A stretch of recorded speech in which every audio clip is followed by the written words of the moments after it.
Defence को गुजारिश करूंगा कि वो अपने ख्यालात का इज़हार करें। बिस्मिल्लाहिर्रहमानिर्रहीम। सबसे पहले मैं तमाम मीडिया का मशकूर हूँ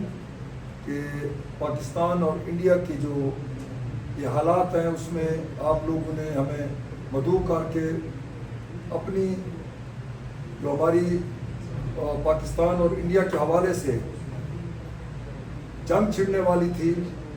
पाकिस्तान एक अमन पसंद मुल्क है और हमने जिस वक्त 26 की रात को कल गांव वाक़या रूनुमा हुआ तो सुबह को 27 तारीख को मेरी डिफेंस की एक अहम मीटिंग जिसमें हमारे सेक्रेटरी डिफेंस और आला हुकाम उसमें शरीक थे। उस वक़्त भी सबसे पहले मैंने अपनी मीटिंग में इस पहलगाम ये जो एक साजिश थी या एक जो पाकिस्तान पे इल्ज़ाम लगाया गया था उसकी शदीद मज़म्मत की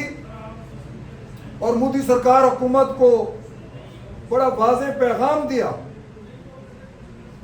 कि हमें आजमाओ मत, क्योंकि हमारी पाक फौज एक मजबूत और अहम तरीन पूरी दुनिया में मानी हुई फौज है। और जैसे मोदी सरकार ने हमारे पाकिस्तान को कहीं बलूचिस्तान में कहीं हमारे KPK में जो हालात क्रिएट किए थे और हमारी कुछ सियासी जमातों को अपने साथ मिलाकर मुल्क के खिलाफ एक साजिश कर रहे थे कि पाकिस्तान टूट जाएगा। मैं आज मोदी सरकार को ये पैगाम देना चाहता हूँ कि ये जो पहलगाम का ये वाक़या रूनुमा हुआ है ये आपने खुद किया है और ये आपके मंशूर में था इलेक्शन के कि मैं कश्मीर में अपनी फौजें उतारूंगा। आपने सारे इलेक्शन को जीतने के लिए कि मैं वहाँ पर कश्मीर में जो एक आर्टिकल उन्होंने लगाया था उसके हवाले से और पाकिस्तान की वाटर ट्रीटी पर उसको हम पानी की जो हमारे पाकिस्तान में दाखिल होता है उसको बंद करेंगे। तो वो तो आपने मुख्तलिफ ऐसे ओछे हथकंडे करके हमारी कौम को हमारे इलाकों में जो इंतशार और दहशत गर्दी आपने फैलाई हुई थी। इस पहलगाम प्रोग्राम के बाद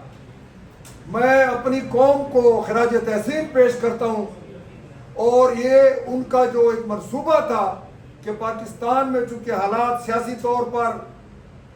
KPK में और बलूचिस्तान में इतने ख़राब हो चुके हैं, इस वाक़े के बाद इंटरनेशनल बिरादरी भी मेरे साथ शामिल होकर पाकिस्तान के टुकड़े कर देंगे और पाकिस्तान को एक दहशत गर्द मुल्क करार देंगे।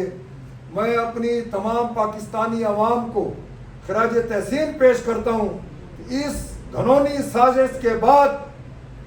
आज पाकिस्तान की हर बच्चा, नौजवान, माँ, बहन पाकिस्तान और फौज के साथ शाना बशाना ठहर के एक सिपाही का किरदार अदा कर रहे हैं। और इंडिया को ये गलतफहमी है कि हमारा मुल्क एरिया में बहुत बड़ा है, हमारी वहाँ पर आबादी बहुत बड़ी है। मैं उनको अपने चंद इस्लामी जंगों का हवाला दूंगा ज़रूर कि करबला में 72 मुसलमानों ने हज़ारों लश्कर पर बर्तरी हासिल की।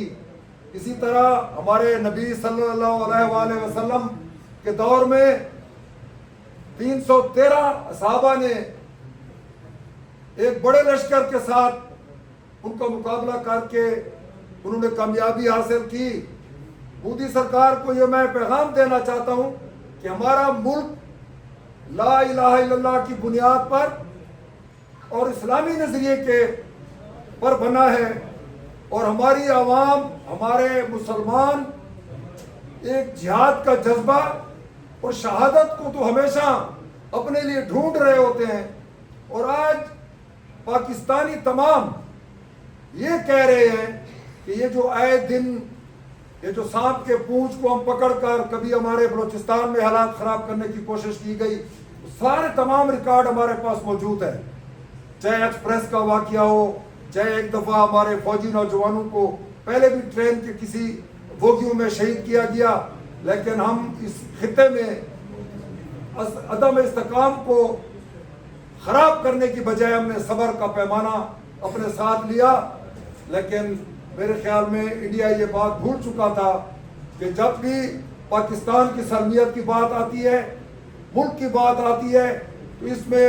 تمام پاکستانی اپنی پاک فوج کے ساتھ ان کے کندھے سے کندھا ملا کر ملک کے لیے، اپنی بقا کے لیے، اپنی سالمیت کے لیے ہمیشہ انہوں نے اپنی پاک فوج کا ساتھ دیا. اسی طرح میں ان کو پھر ایک دفعہ پیغام دینا چاہتا ہوں، جس طرح چیئرمین کشمیر کمیٹی صاحب رانا صاحب نے کہا ہے کہ یہ سفید جھنڈے آپ نے لہرا لیے، آپ نے ہمیں آزما لیا، تو میں کہتا ہوں کہ اب بھی وقت ہے آپ کے پاس، انہی سفید جھنڈوں کو رہنے دے، ورنہ خدا کی قسم ہمارا ایک ایک بچہ وہ اب سپاہی بن چکا ہے، اور آپ کو وہ سبق یاد دکھائیں گے کہ آپ اپنا ماں کا چھٹی کا دودھ بھی بھول جائیں گے.